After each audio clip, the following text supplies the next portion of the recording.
thank the gentleman. I will now recognize myself for questions, and I'd like to point out that the issue, this whole issue of backdoor spending is the nomenclature from the general, the GAO.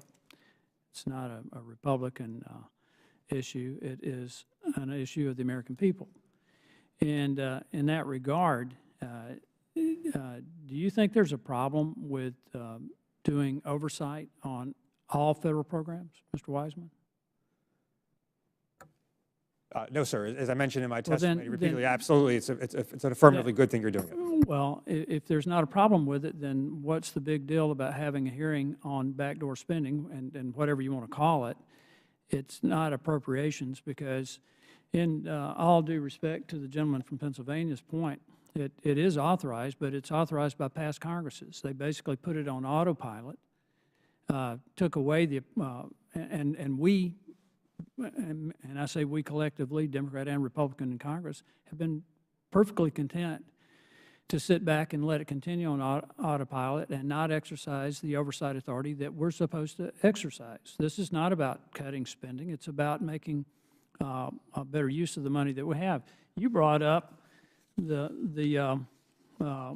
Medicare Part D, although this hearing's not about that, but I will point out that last year we had $1.3 billion in improper payments. That's $1.3 billion didn't get to the people who needed it for drug coverage. I would like to introduce this into the record, and since I'm the chairman, without objection, I'm the only one here, so ordered. We'll have some others like that. Do you agree that we ought to be responsible stewards for the tax dollars of the American people, Mr. Wiseman? I agree with that in general. I agree with the value of oversight of these things, and I agree with the importance of focusing on waste and fraud in Medicare. Absolutely. That puts you in complete agreement with President Obama. Among the promises that President Obama made when he campaigned for office was more accountability in government. You can't have accountability without an appropriations process. When you put it on autopilot, you're basically not paying attention. I mean, it's not like a driverless car. I mean, you have to exercise oversight. So on July 22nd, 2010, President Obama signed a bill, the Improper Payments Elimination Recovery Act. It was all about reducing the amount of waste and fraud and improper payments. In my opening testimony, I pointed out that 74% of the $141 billion in improper payments was Medicare, Medicaid, and the Earned Income Tax Credit. Of that, $72.9 billion was just Medicare and Medicaid. For the life of me, I can't understand why my colleagues cannot put the politics aside, why some of the people who have testified before this committee can't put the politics aside and work with some of us who seriously want to resolve the issue. That's $72.9 billion that didn't get to the proper places. Some of it's fraud, some of it's waste, administrative error. This is something I've worked on for practically the entire time I've been in Congress, working with the GAO. No political agenda, just trying to get our fiscal house in order. And I can tell you right now, if we continue on autopilot, we're going to go in the ditch. It's going to be a catastrophe for the country.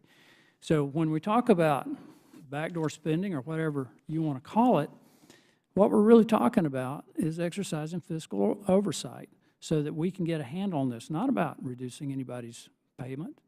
It's making proper use. It's exercising the constitutional authority that we have, that we've, I think, abdicated to a previous Congress.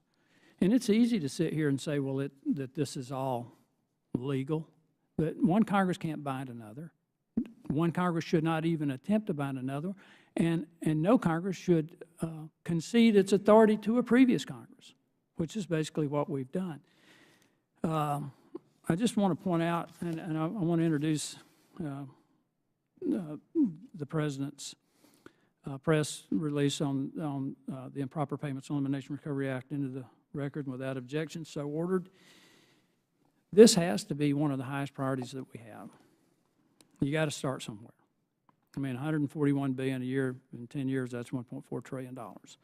When we get into some of the other issues that we're talking about here, the $421 billion and fines and fees and other things, Mr. Wallner, you were asked earlier what your recommendations would be on that. I would suggest that the bill that I introduced, the Agency Accountability Act, would go a long way in addressing that issue, because it would require that all of these funds, all non-appropriated revenues, go to the Treasury, identified with the agency where they originated, subject to being appropriated by Congress. There's not one word in the entire bill that would even give any indication whatsoever that we would deny these funds from an agency. They just need to be constitutionally appropriated, and constitutional oversight needs to be exercised. What are your comments on that? I think your legislation is a great first place to start. In fact, it's the only piece of legislation that I've seen that would really try to jump in and tackle this problem. And it would, in essence, force your colleagues to budget. It would force them to prioritize funding. My understanding is that Social Security and Medicare or Medicaid are broadly supported programs, and they're not impacted by your legislation right now. As far as offsetting collections go, the vast majority of Americans don't know what these things are. That doesn't mean that they won't support them, but I think that they have a right and an expectation that their representatives in Congress are going to debate these programs. And if members disagree about them, then that will elevate the issue, and then the American people ultimately get to decide. But putting it on autopilot, as you say, removes that decision from them, and it removes it from you. And I think your legislation would go a long way towards correcting that practice. Ms. Nguyen, and Ms. Mott, I want to thank the GAO for the excellent work that they've done on this. You don't need to comment on this, but my perception of this is that the GAO is doing this in the context of helping us achieve some fiscal stability and some fiscal accountability. There's no politics involved. I don't think anyone came up with the name backdoor spending. I think that predates anyone in this room. That term's been around for a long time. I think it was first used maybe in 1994, 1995, somewhere. So this is not a new creation. But Ms. Nguyen, your report notes that 57% of the backdoor spending is not subject to sequester. That's up from 37% in 1994. I'm concerned about the $2.6 trillion of the permanent appropriations. What does it mean for permanent appropriations to be sequestrable? I will defer the question on sequestration to my general counsel. Thank you. Yes, Chairman Palmer. So if an account is not subject to sequestration, basically the Balanced Budget Emergency Deficit Control Act of 1985, BBEDCA, as has been amended in particular by the Budget Control Act of 2011 and other laws, sets out a process for the executive branch to order a reduction or cancellation in budgetary resources to achieve some deficit reduction targets. So that act looks through the lens of discretionary and mandatory spending and directs OMB and the President to order those sequestrations in those two buckets of types of accounts. So on the mandatory side, when we're talking about those being exempt from sequestration or otherwise limited in the amount that can be sequestered, it really is talking about what percentage or what amount an agency can no longer execute on that account that would then help towards deficit reduction. Well, and again, when we're talking about this, most people, they hear the word sequester, they get really nervous, but we're not talking about cuts. We're trying to look at the overall problem with not appropriating and not exercising oversight. Would that be accurate? Yeah, so a sequester technically is a reduction in the amount that the agency would have available to spend. And again, the articulated goal in the legislation is to achieve certain deficit reduction targets for Congress. Okay. Mr. Wallner, you've done a good bit of work on the deficit and debt reduction. I want to go back to some of these issues that we're trying to deal with. Again, I've made this comment several times, that the real problem with dealing with the deficit is the failure to do appropriations. Without trying to give my colleagues in the House too much credit, but we've done our appropriations but when they go to the Senate, they die. And we wind up passing continuing resolutions or omnis. Would you agree that it makes it virtually impossible to exercise fiscal oversight as long as we don't do appropriations? I do. Any suggestions? Well, Other than do our job, do what the Constitution calls on us to do? and I would like the record to reflect that I think you and your colleagues in the House have done an excellent job with regard to passing appropriations bills in recent years, and the Senate has not. And I think a large part of that is this unwillingness to budget, an unwillingness to deal with the conflict that arises in the process and the act of budgeting. Your legislation is a great first step. I think there are other ways to deal with this. That fall short of that.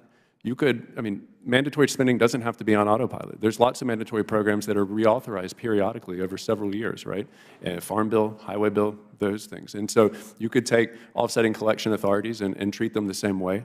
You could create, specifically with regard to the Senate, special points of order in the budget process to give individual members an ability to kind of force their way into the conversation, to give them leverage to negotiate with their colleagues over obligation limitations, rather than being told now, don't even think about doing that. There may be problems, there may be fraud, there may be waste, but don't think about doing that because there'll be a government shutdown, and we can't even bother with that. But if you give them the ability to make a point of order against any appropriation bill that would fund an agency that receives offsetting collections, then that would give them a lot of leverage to kind of force their way into the conversation. So there's lots of ways to think creatively about this, and I think, again, your legislation is a good first place to start, but there needs to be a general decision that your colleagues make, that this is the place where they budget, not the administration, not some bureaucracy somewhere that the people can't interact with and deal with on a regular basis. This is the place where they hold their government accountable. And if budgeting doesn't happen here, then budgeting isn't happening in a way that can be held accountable. Well, with all due respect, and I'd say it if my colleagues were here, I think there's a certain amount of hypocrisy that we're witnessing here.